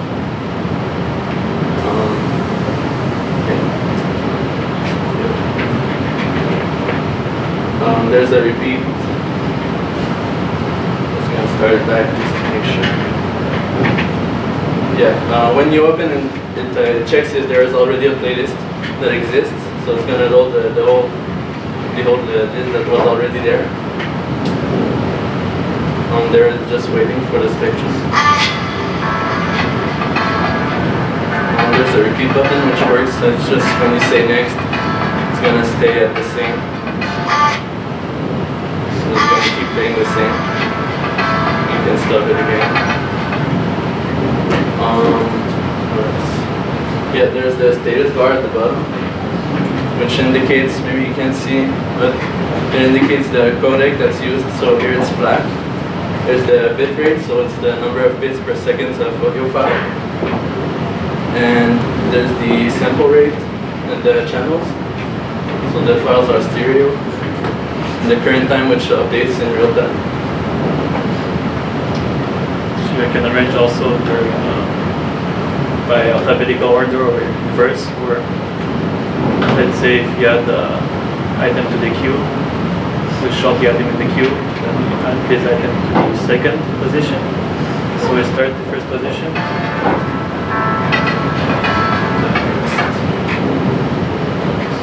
So this, if you skip next, it's going to go to the second position.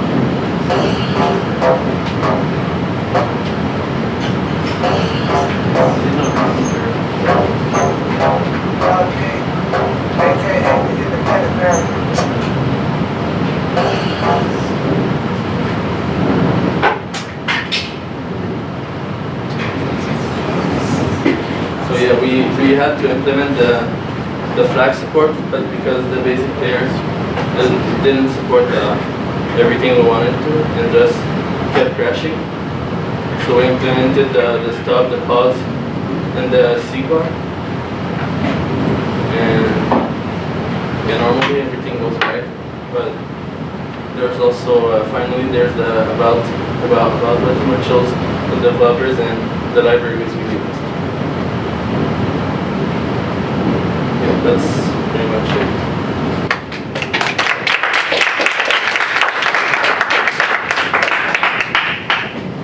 That's that, boys.